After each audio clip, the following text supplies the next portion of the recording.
To perform the Turkish get-up, we're going to go ahead and need a kettlebell. So the Turkish get-up is a... To perform the Turkish get-up, we're going to need a weighted implement, so typically a kettlebell. You can also use a dumbbell for this. If that's too challenging, as long as you're getting the base components working, that's fine. Sometimes we'll even ask for people just to balance like a shoe or on their fist, or even hold like a small cup of water. So the Turkish get-up is effectively trying to go from a lying position to a standing position. There's 7 major steps, and we're gonna 7 steps to get up, 7 steps to get back down, or repeat them. With the progression component of this, or regression component of this, we can also do what we call a Turkish get-up to high pelvis, and we can even just do a Turkish sit-up. So I will show those at the end as well.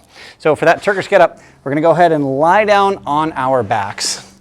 I'm gonna go ahead and bring this weight around to my right side, as my right side will be the one holding the weight. That same side knee will be bent.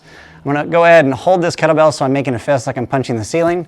My arm is going to come out about 45 degrees to the side, and my left leg will be out about 30 degrees. First thing I'm going to do is I'm going to tuck my chin. I'm going to punch and pull myself onto my left elbow. From here, I'm going to come up onto my hand, and I can even slide it back a little bit. Still punching up towards the sky. I'm going to press up into this high pelvis position. It's number 3. I'm going to go ahead and get that leg back behind me. 4, 5, 6, 7. All right, and I stand up nice and tall, still balancing that weight. Next, I'm going to step back, lunge down. I'm going to take my back leg, kind of swing my foot underneath me. I go back down into that tripod position. I'm going to go ahead and kick my leg back through that high pelvis position, back down on my butt, back down on my elbow, and back down on my back. And I'm going to bring that weight down safely to my side, okay? So that was a full Turkish get-up, 7 steps. We would do this on both sides. Best to start at light weight. Next is going to be that Turkish get-up to high pelvis. So that was that first 3 steps. So I'm going to take that weight, bring it up and overhead nice and safe, making a fist, punching the sky. Same position, same side knee bent.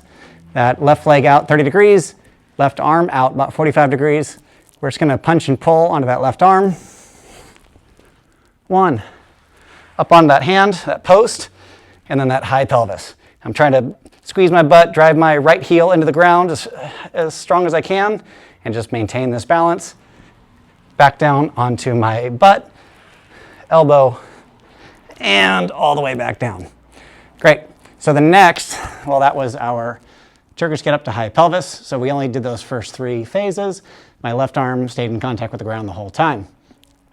This last one's a Turkish sit-up, so I'm going to take both hands, press that weight overhead again, still punching the sky. Everything's in that same position. Right knee bent, left leg out about 30 degrees, left arm out about 45 degrees. For that Turkish sit-up, we're just going to tuck our chin, punch and press onto that left arm and that left elbow, and then I'm going to slowly come back down. And now it's important that I keep my left hand where it is, and I'm pulling myself on top of that forearm. And I'm not trying to sit up and pull my arm back. I am actively pulling myself onto that forearm, and that is what is going to give me the integration between my upper body and my lower body and make this a highly coordinated movement.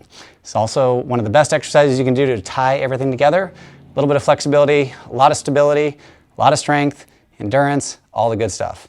So again, we go from that full Turkish get-up, that Turkish get-up to high pelvis, and then that Turkish sit-up.